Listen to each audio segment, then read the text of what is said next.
The war had ended, but not in the hearts of the men who fought it.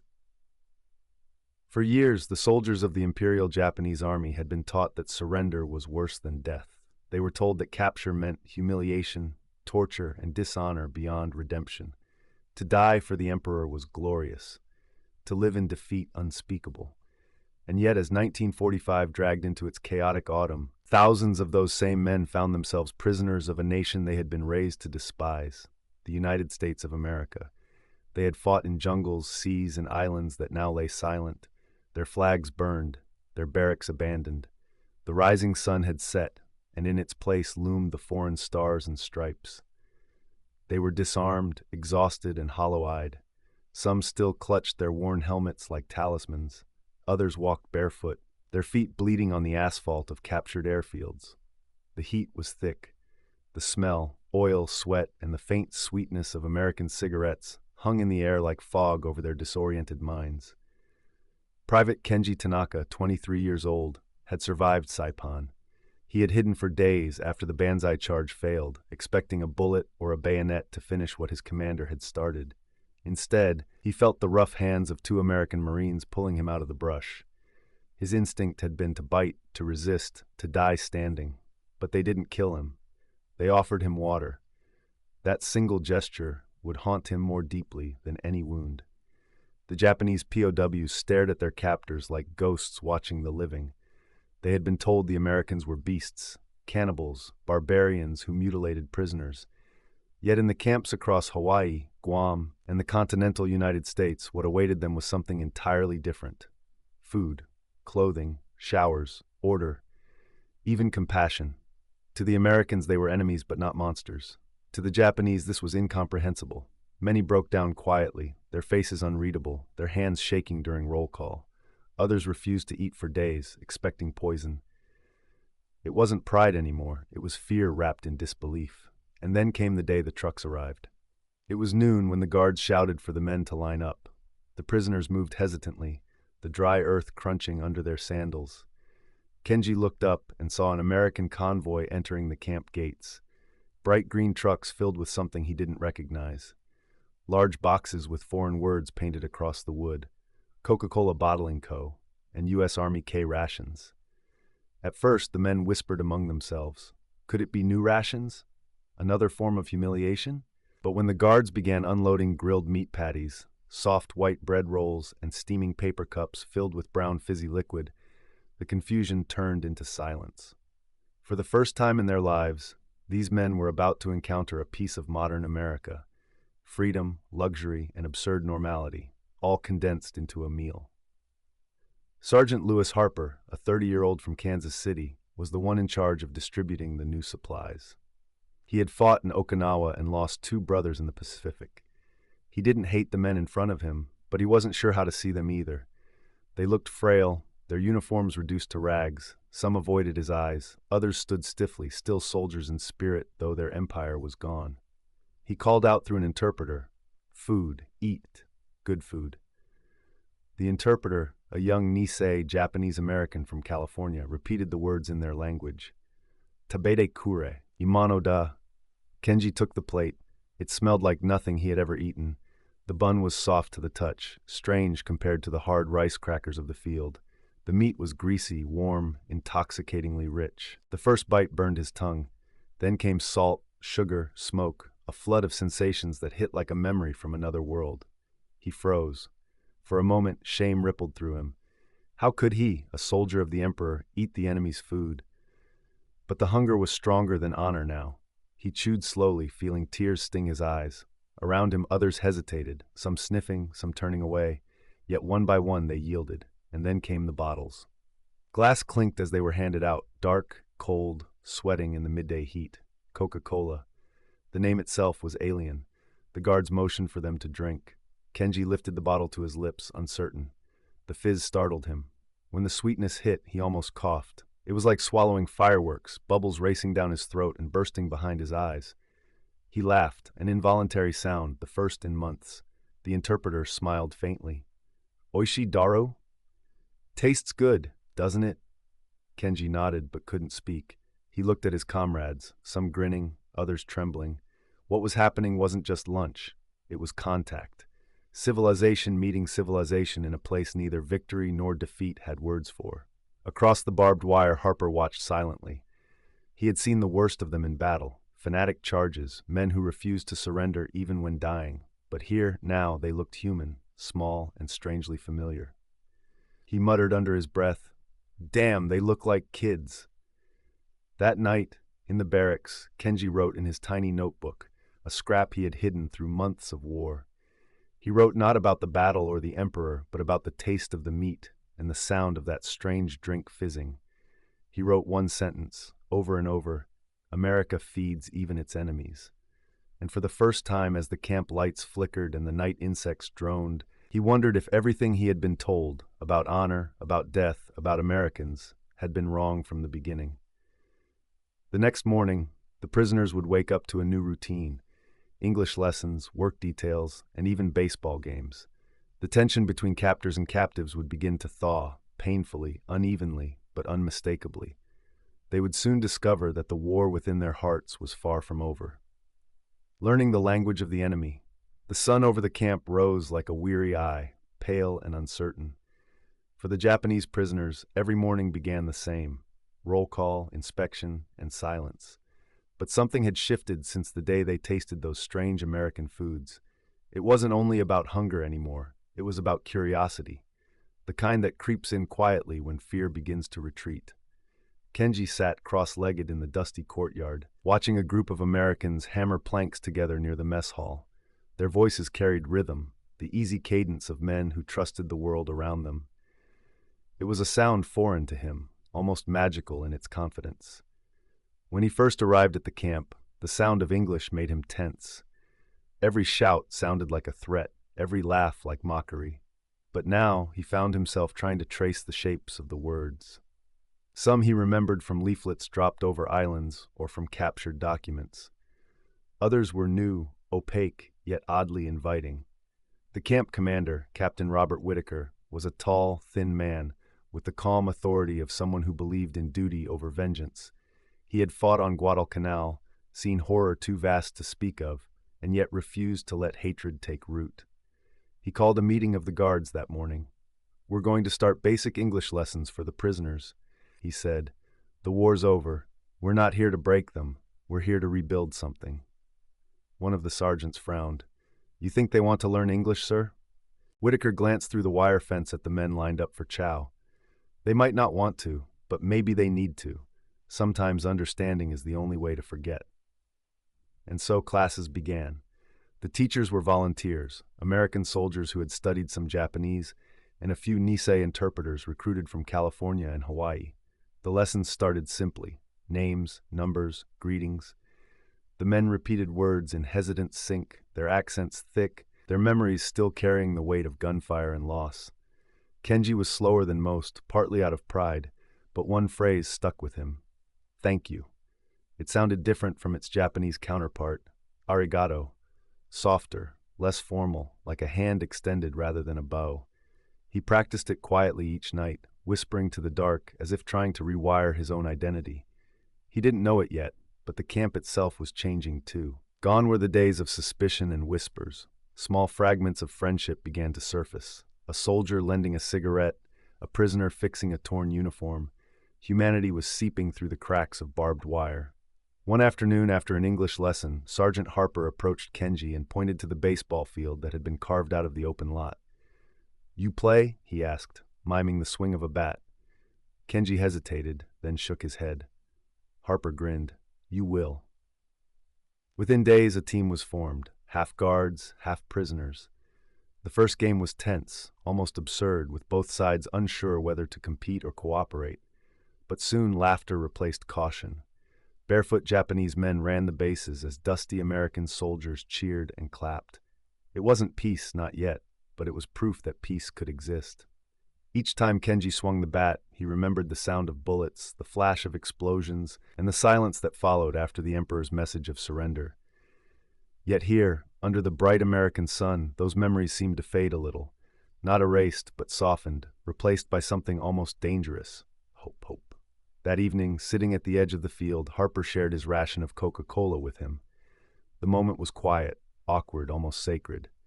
"Good game," Harper said simply. Kenji nodded. He reached for the phrase he had practiced for weeks. "Thank you."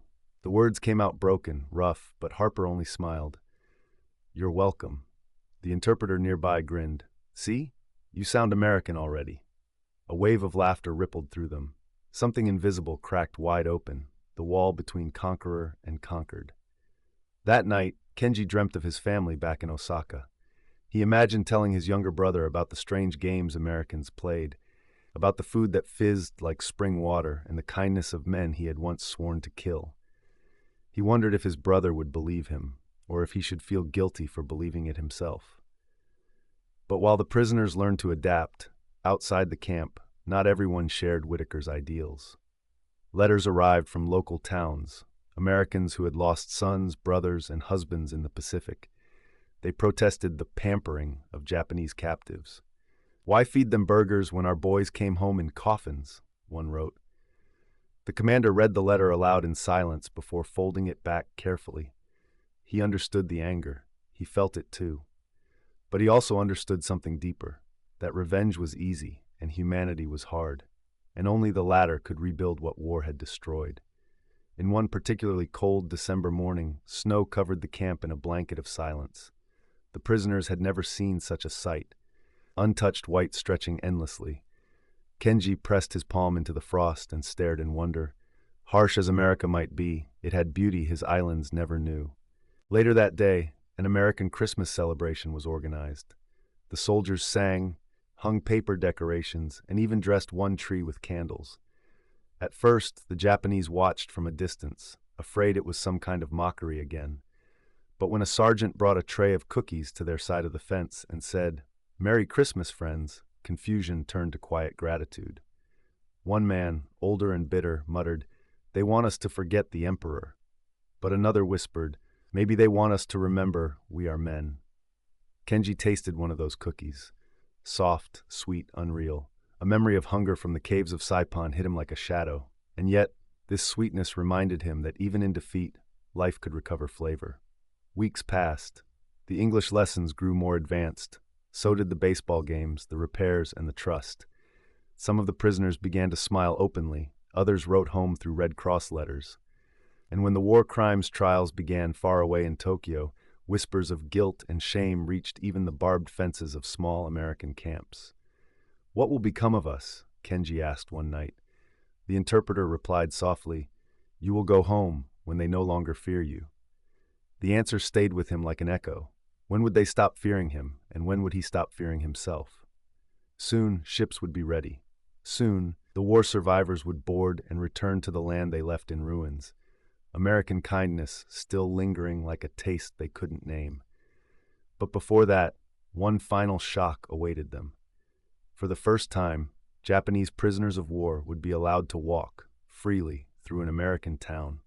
What they saw there would shake the very foundations of everything they believed about the enemy and about themselves.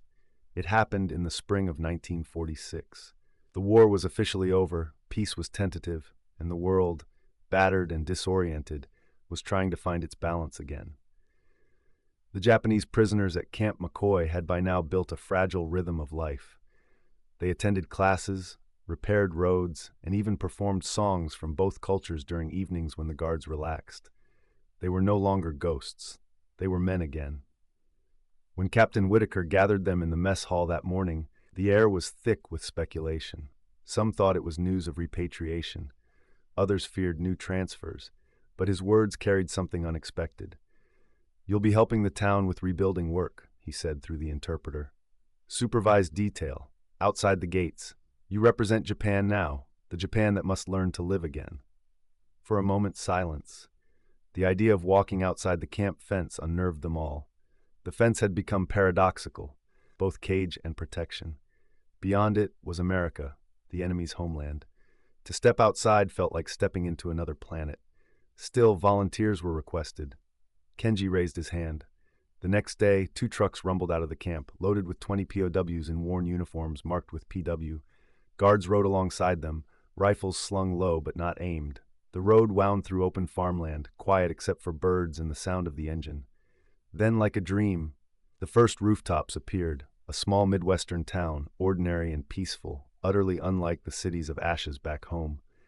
Children played on sidewalks, women in floral dresses carried groceries, the smell of baking bread drifted from a nearby shop. And then it happened. The townspeople turned to look. The first looks were wary, tight. Some froze mid-step, recognizing the uniforms. A shopkeeper touched the brim of his hat but said nothing. The air felt fragile, as if one wrong move could shatter it into hostility. But there were no shouts, no stones, no voices of anger, only quiet curiosity. Kenji, standing in the back of the truck, felt his throat tighten. This was the America he had been told to hate, but nothing in front of him matched those lessons. These were not monsters. They were families, living lives untouched by fear. Their work began at the edge of the town, repairing a damaged church roof hit during a training accident years before.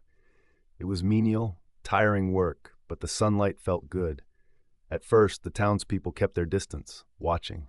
Then one afternoon, an old man from the local diner stepped forward with a grin. "You boys thirsty?" he asked. The guard hesitated, unsure, but the man waved him off and disappeared inside, returning with a crate of bottles. Cold, sweating in the heat. Coca-Cola again. Kenji froze.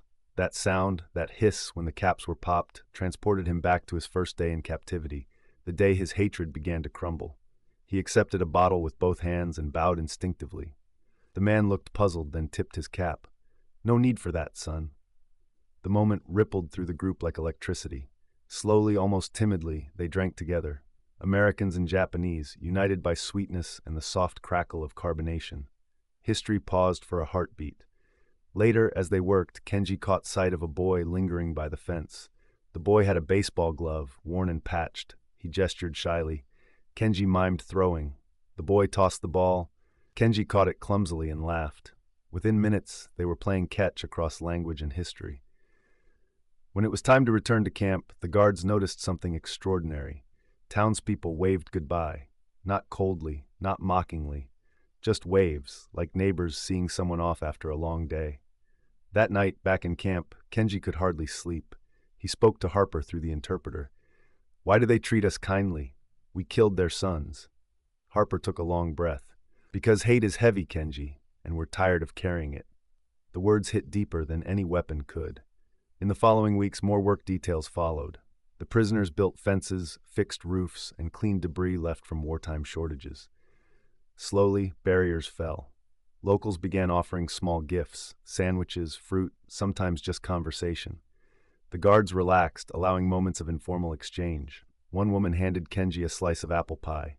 "You like sweets?" she asked. He took a bite, the warmth, the cinnamon, the buttery crust, and closed his eyes. It wasn't just food. It was forgiveness baked into flavor. Yet not everyone in town approved. One evening, as the prisoners loaded tools, a man spat near the truck. "My brother died on Okinawa," he said coldly. "Don't you forget that." Kenji bowed deeply. "I will not," he answered softly in broken English. That man didn't respond, but his silence was not hatred anymore. It was grief, and grief, Kenji realized, was something both sides shared. As summer deepened, word spread that repatriations would soon begin. Ships would carry the remaining prisoners back across the Pacific. Letters home became shorter, more nostalgic. Some men confessed they were afraid to return. Japan was in ruins, food scarce, families scattered. What awaited them there might be harsher than captivity. On the final Sunday before departure, the town invited the prisoners to a small farewell picnic. It was an unthinkable gesture. Whitaker hesitated but agreed. The field outside the camp filled with tables, music from a borrowed gramophone, and laughter that felt foreign yet achingly familiar. Even the Coca-Cola truck was there again, this time by invitation. Harper clinked bottles with Kenji. "To peace," he said simply. Kenji forced the words past his accent. "To peace." Near evening, the local pastor spoke softly to the gathered crowd. "These men were our enemies. Today they are our guests. In understanding one another, we win the war that truly matters." The prisoners bowed in unison, a sea of heads shimmering under gold light. For a moment, time stopped. If someone had told him that a hamburger and a bottle of soda could change the heart of 23 warfare, none would have believed it. Yet here it was. As dusk fell, they boarded the trucks again. The crowd waved them off. children running alongside, until dust swallowed everything. Kenji turned for one last look at the town bathed in sunset. America, the enemy, now indistinguishable from kindness. In his notebook, he wrote, "I came here prepared to die. I leave here knowing how to live." The next morning, the camp buzzed with final preparations for departure. The men folded their blankets, cleaned the barracks, and stood for one last roll call. The guards saluted. No anger, no triumph, just mutual respect, quiet and profound. Whitaker approached Kenji, handing him a small envelope. Inside was a black and white photograph, the baseball game from months earlier. On the back, scribbled in English letters, "Remember the good days." Kenji bowed low. "I will, Captain, I promise." The trucks would soon roll toward the port, toward ships waiting to return them home. But none of them knew what awaited across that vast ocean. Japan in 1946 was not the Japan they had left. Cities were dust, pride was fractured, and the emperor's voice still echoed through ration lines and rubble. The hamburgers, the Coca-Cola, the baseball, they were souvenirs of a humanity rediscovered. But whether that humanity could survive the weight of devastation, that was a question no camp could answer. The sea was calm, indifferent, vast as if carrying the weight of two worlds.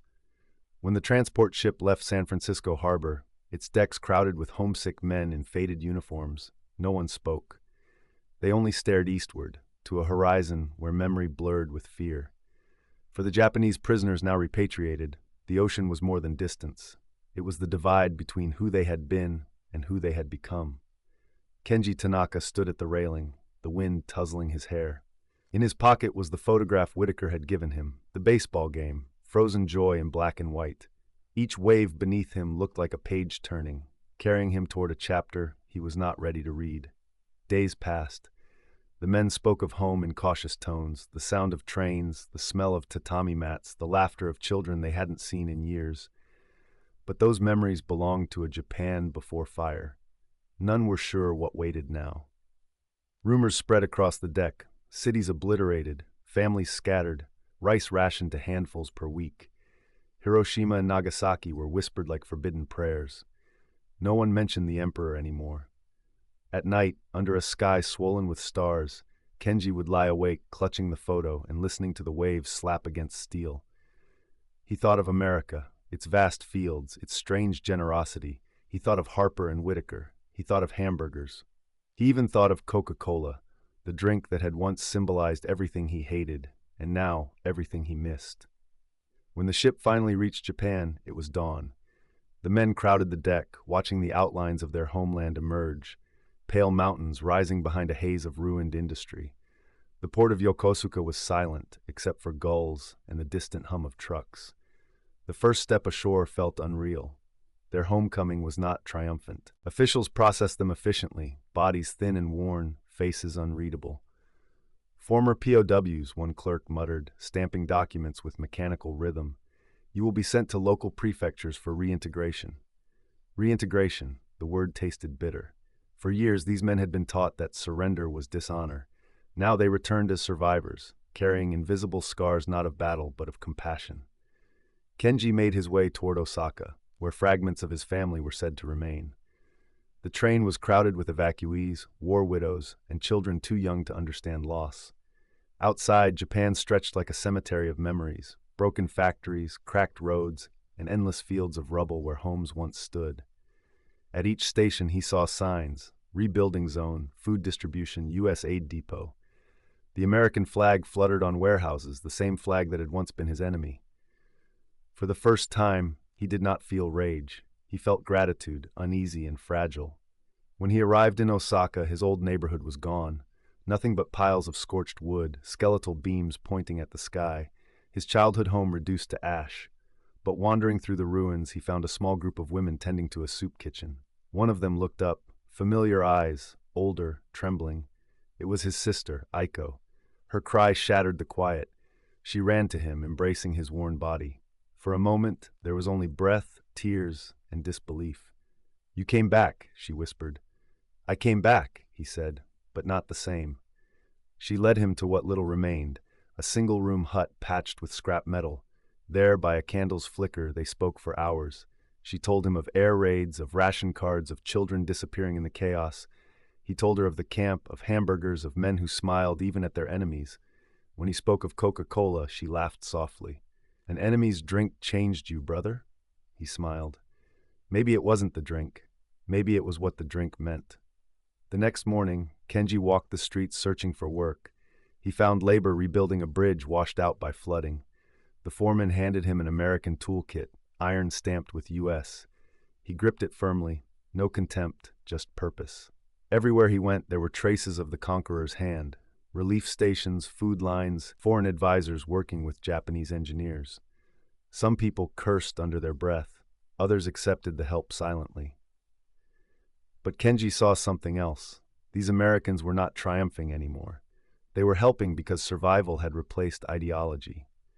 Weeks turned into months. He worked through blistered hands, earning small wages, slowly mending his sense of place. He wrote letters to Harper and Whitaker, unsure if they would ever reach across the ocean. In one letter, he included the words that had haunted him since his capture: America feeds even its enemies. He ended it with a question: can Japan learn to feed forgiveness too? Time moved forward. By late 1947, Reconstruction accelerated. New schools opened, newspapers returned, and whispers of democracy circulated through corners of broken cities. Yet beneath progress lingered silence, the silence of ghosts. One evening, as the factory shifts ended, Kenji walked to a local cafe built by returning merchants. Inside, he noticed a foreign bottle displayed behind the counter, its brown glass unmistakable. Coca-Cola. The owner saw him staring. Imported, he said proudly, a symbol of new times. Kenji nodded, half smiling. He ordered a glass, cold, fizzy, sweet. The first sip was overwhelming, not for its taste, but for the cascade of memories that followed. The American camp, the baseball field, the laughter of enemies who had learned compassion. Tears filled his eyes. The owner thought it was the carbonation. It wasn't. He whispered, "Peace tastes strange." Outside, the city lights flickered, weak but persistent. Japan was breathing again, and somewhere far away, he imagined Harper in Kansas, maybe drinking the same soda, remembering a game played half a world ago. Kenji didn't know if those men remembered him, but he knew what they had taught him, that humanity, once rediscovered, refuses to die even in the ashes of war. On a quiet night, he walked along the river where willow branches swayed gently. Children laughed nearby, throwing pebbles. He sat down, took the photograph from his pocket, faded now by years of handling, and looked at the faces, half Japanese, half American, united by a moment caught in time. He whispered, "We were enemies, but in kindness we became something else." As the wind carried his words downstream, he thought of the millions who never lived to taste peace. The soldiers who fought without mercy, the towns burned, the mothers who waited. History had carved wounds too deep for memory alone. Yet somehow, through hamburgers and a bottle of soda, cracks had formed in the iron armor of hatred. Through those cracks, light entered. Kenji closed his eyes.